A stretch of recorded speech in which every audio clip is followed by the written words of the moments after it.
Amis fermiers, amis fermières, bonjour, bienvenue à la ferme, bienvenue sur Cocotte TV. Aujourd'hui, je vous présente une souris qui nous provient de Razer, mais les plus aguerris d'entre vous auront déjà remarqué le vert du packaging et auront deviné qu'il s'agissait évidemment de Razer, puisque qui dit vert fluo dit en général Razer. Donc une nouvelle souris qui nous provient de Razer, je l'ai dit. Elle se prénomme par contre la Basilic, et c'est une souris qui m'intéresse puisqu'elle est spécifique pour les FPS, et je suis plutôt axé FPS que autre type de jeu. Bien évidemment, comme toute la production Razer, elle est chroma, donc ce qui signifie tout simplement RGB, et sur le packaging au dos, on va retrouver les quelques points forts de la souris, parce que vous allez le voir, eh cette souris a deux ou trois petits aspects bien sentis, bienvenus, qui pourraient presque faire accepter un tarif peut-être encore un petit peu haut, c'est-à-dire 70 €, mais pour une fois, on n'est quand même pas dans des sommets stratosphériques, hein, puisque je me souviens avoir eu des souris à 149, même 169, si je ne dis pas de bêtises, donc on est plutôt, somme toute, un peu dans le haut du panier, mais sur quelque chose de relativement raisonnable.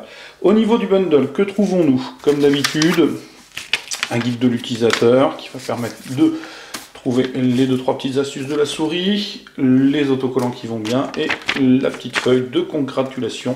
Merci d'avoir acheté Razer. La souris en elle-même est accompagnée de ces deux petits aspects, deux petits boutons. Alors l'un c'est plutôt un obturateur, l'autre c'est un bouton de forme différente, qui vont pouvoir se placer sur la souris, et je vais y revenir lors de la présentation de la souris. Alors la souris en elle-même, bien vous l'avez sous les yeux, une souris somme toute au look sympa, comme d'habitude chez Razer les finitions sont bonnes, il n'y a pas de difficulté de ce côté-là.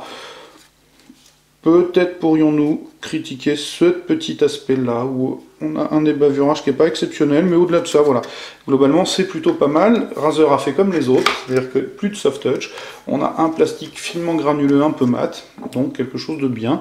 La molette est assez sympathique, et je vais y revenir parce que la molette, c'est l'un des aspects qui a été travaillé sur cette souris. Donc, sur l'arrière, on va retrouver le sigle Razer, je ne sais pas si vous le verrez bien dans la lumière, il est évidemment rétro-éclairé avec le RGB, deux clics légèrement tuilés pour le gauche et plutôt concave pour le droit, avec deux boutons pour les passages de DPI ou ce qui vous plaira, puisque je vais y revenir sur les DPI, la molette plexi, finement cranté, et elle est tout de suite à relier au bouton qui est présent en dessous, c'est-à-dire que cette petite molette va vous permettre d'augmenter ou pas la résistance dans l'écran et le défilement de la molette. Là on a l'écran marqué, et en descendant, on va avoir l'écran beaucoup moins marqué, vous devriez normalement l'entendre. Du coup, sur la droite, on a un pavé de caoutchouc antidérapant strié, la même chose sur la gauche avec une plateforme pour le pouce, les deux boutons du pouce et le fameux bouton qui est fourni en plusieurs exemplaires, un grand ou un petit en fonction de l'encombrement souhaité, ou l'obturateur si on ne veut pas s'en servir. Il s'agit tout simplement d'un bouton aim ou snipe, c'est-à-dire que vous pourrez adapter un niveau de DPI sur le bouton, et donc si vous zoomez ou scopez, ça permet de ralentir un petit peu, ce qui est plutôt pratique, et il a l'air plutôt bien placé, très honnêtement c'est pas mal. Le câble est évidemment tressé, en dessous on retrouve les patins, je l'ai dit, la molette de résistance de défilement de la molette supérieure, ça fait beaucoup de molettes tout ça au final.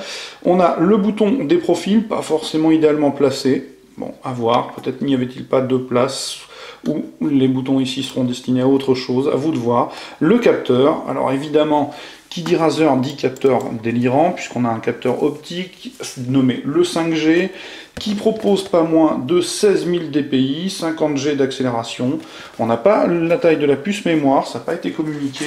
Que puis-je vous en apprendre de plus? Qu'évidemment, elle a un pooling rate à 1000 Hz, mais ça, vous devriez normalement le deviner dès qu'on parle de souris de jeu. Elle encaisse 50 G d'accélération, les boutons sont des hyper réponses, donc c'est-à-dire 1 milliseconde de temps de réponse, et je pense que j'ai à peu près fait le tour. Il y a du RGB, je vous l'ai dit, le poids approximatif pour l'instant c'est 107 grammes, je ne l'ai pas encore pesé. Ce qui est sûr, c'est que, a priori, le système de molette, je le trouve bien fait, en tout cas moi qui suis un petit peu maniaque de la molette, je trouve que c'est une bonne idée.